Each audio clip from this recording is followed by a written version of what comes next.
यहाँ पर इंसाफ का जो इस मुल्क का सबसे बड़ा इदारा है सुप्रीम कोर्ट, वो मौजूद है कि उनकी ऐन नाक के नीचे इस्लामाबाद के लोगों को भी उनके मैंडेट से महरूम। बिस्मिल्लाहिर्रहमानिर्रहीम। अस्सलाम वालेकुम नाज़रीन इकराम, पहले आप ये वीडियो देखिए फिर इस पर डिटेल में बात करते हैं कि एक मूवमेंट, एक तहरीक शुरू की जाए, क्योंकि डेमोक्रेसी तो अब बची नहीं। अगर आज हमने इन सिलेक्शंस को तस्लीम कर लिया तो फिर इसका मतलब यह है कि आने वाले वक्त में इससे कहीं ज्यादा मस्ख चेहरा हमारे सामने लाया जाएगा और हमें कबूल करने पे वो मजबूर किया जाएगा। इलेक्शनों में जो कुछ सब पर बीती और इलेक्शनों में जो कुछ होता रहा, उस पर काफी कुछ कहा जा चुका है।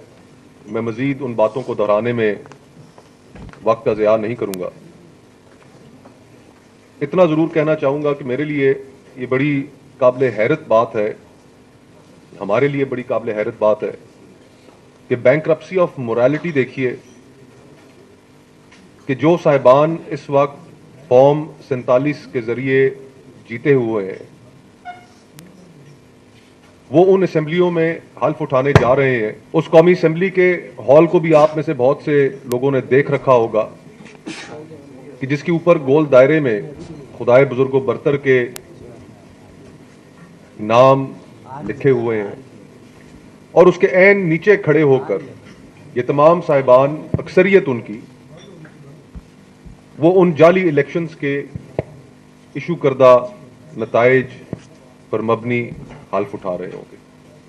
अंग्रेजी में एक कहावत है, कहते हैं कि dirty elections can not produce clean parliaments.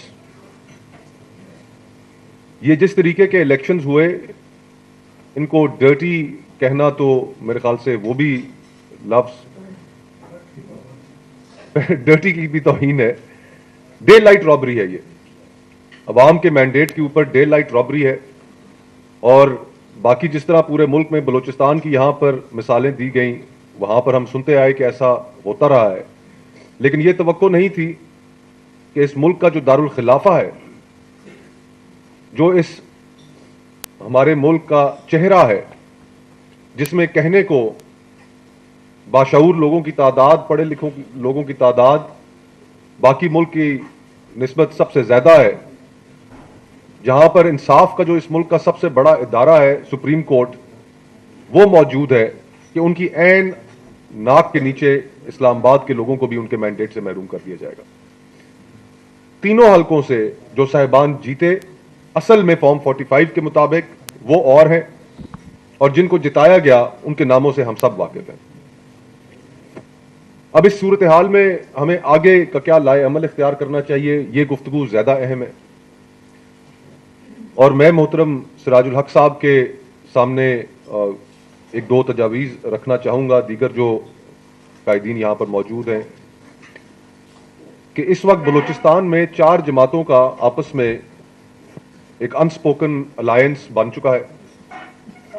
Balochistan में 8 तारीख के बाद से एहतजाज हो रहा है, वहाँ पर शाहराहें बंद हैं। हर रोज़ उस एहतजाज के बारे में हम कौमी मीडिया में खबरें देखते हैं, सुनते हैं।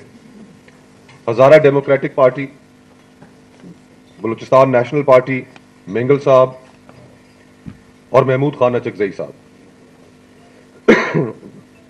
और जमीयत उलमा इस्लाम, तो इन तमाम जमातों से भी राब्ता किया जाए। फिर उसके बाद सिंध के अंदर GDA इस वक्त सरापा एहतजाज है, इलेक्शनों में नताइज के हवाले से, धांधली के हवाले से। तहरीक इंसाफ के नुमाइंदे यहां पर मौजूद हैं और दीगर जमातों के साथ भी राब्ता किया जाए और इसको, ये जो आज की नशिस्त है, उसको फ्रूटफुल बनाने के लिए अगर ये तमाम सारी जमातें भी एक प्लेटफॉर्म पे इकट्ठी हो जाएं, और ये आज आपने इस सेमिनार का टाइटल तो सेव द डेमोक्रेसी रखा है, लेकिन मेरे ख्याल में ज़रूरत इस अमर की है इस मुल्क में इस वक्त कि रेस्टोरेशन ऑफ डेमोक्रेसी की एक मूवमेंट, एक तहरीक शुरू की जाए, क्योंकि डेमोक्रेसी तो अब बची नहीं। और जो डेमोक्रेसी का चेहरा हमारे सामने है, ये डेमोक्रेसी नहीं है, ये डेमोक्रेसी के जरिए वजूद में आने वाला चेहरा नहीं है, ये सिलेक्शंस हैं। और अगर आज हमने इन सिलेक्शंस को तस्लीम कर लिया तो फिर इसका मतलब यह है कि आने वाले वक्त में इससे कहीं ज्यादा मस्ख चेहरा हमारे सामने लाया जाएगा और हमें कबूल करने पे वो मजबूर किया जाएगा। बाकी तजावीज़ भी मैं देर से आया हूँ, सुन नहीं पाया, लेकिन जो मेरी मौजूदगी में हुई उनमें अच्छी तजावीज़ दी गई, लेकिन एलिफेंट इन द रूम को ज़रूर एड्रेस करना पड़ेगा, और वो ये है हमारी इस्टेब्लिशमेंट का रोल।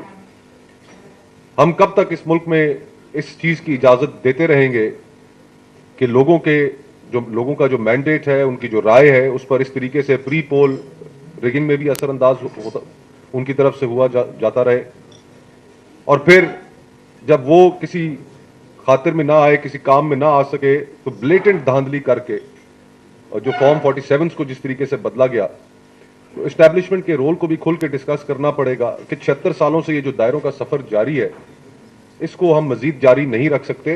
बिलाखिर पाकिस्तान को इस दायरों के सफर से बाहर निकलना है। खित्ते के बाकी ममालिक कहां पहुंच गए, आज हम कहां खड़े हैं। लोग मुल्क धड़ाधड़ छोड़ने पे मजबूर हैं।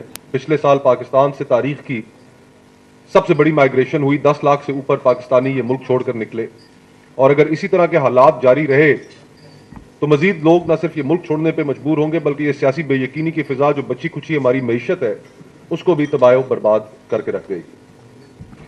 तो मेरी तो यही तजवीज़ होंगी कि बाकी स्टेक होल्डर्स, जमातें, उन सब से रब्ता किया जाए, इसको एक मुनज़्ज़म शक्ल दी जाए। नाज़रीन इकराम, आपने वीडियो देखी पाकिस्तान पीपल्स पार्टी के साबिक रहनुमा मुस्तफ़ा नवाज़ खोखर, जिन्होंने अब तो पाकिस्तान पीपल्स पार्टी खैर छोड़ दी है, उनके बयान ने एक खलबली से मचा दी है। नाज़रीन इकराम, मुस्तफ़ा नवाज़ खोखर ने गुफ्तगू करते हुए कहा कि ये इलेक्शन नहीं बल्कि सिलेक्शन थी। इलेक्शन के अंदर इस तरह का इस हद तक आकर धांधली होना, और ख़ास तौर पर उन्होंने कहा कि ये इलेक्शन डर्टी कहना, इस इलेक्शन को डर्टी की तौहीन है। इस हद तक ये रिग्ड हुए ये इलेक्शन, आप खुद इसका अंदाज़ा लगा सकते हैं उनकी गुफ्तगू से, वो कितना उकता चुके हैं इस निज़ाम से। आपने देखा मुस्तफ़ा नवाज़ खोखर ने खुलकर इस मुतालिक बताया कि ये सब कुछ हो क्या रहा है। आखिर पाकिस्तान तहरीक इंसाफ को जो नशिस्तें मिली थी वो उनका हक है। ख़ास तौर पर उन्होंने इस्लामाबाद की नशिस्तों का तज़किरा किया कि फार्म 45 पर कोई और जीत रहा है और फार्म 47 पर कोई और। फार्म 45 के मुताबिक पाकिस्तान तहरीक इंसाफ इस वक्त न सिर्फ इस्लामाबाद के अंदर बल्कि पूरे मुल्क में एक अच्छी खासी अक्सरियत ले चुकी है, लेकिन बावजूद इसके इमरान खान की नफ़रत की वजह से, पाकिस्तान तहरीक इंसाफ को साइड लाइन करने की वजह से, उनको रोकने की खातिर ये किया जा रहा है कि फार्म 45 पे और रिज़ल्ट हैं, और उनको रिज़ल्ट को चेंज करके फार्म 47 पर और रिज़ल्ट शाया किया गया और तहरीक इंसाफ को इस तरह पिछाड़ दिया गया। तो ये मेरे ख्याल से जमहूरियत के लिए, और किसी के लिए अच्छा हो या ना हो, जमहूरियत के लिए एक मेरे ख्याल से एक ख़तरे की घंटी हो सकती है। आज इमरान खान है, कल कोई और होगा। ये इसको इमरान ना कहें, इसको पाकिस्तान के एक सियासी लीडर कहें, कल इनकी जगह कोई और सियासी लीडर होगा। नाज़रीन इकराम, ये थी आज की हमारी वीडियो। चैनल पर जो नए, चैनल को सब्सक्राइब कर लें। अगली वीडियो तक के लिए अल्लाह हाफिज़।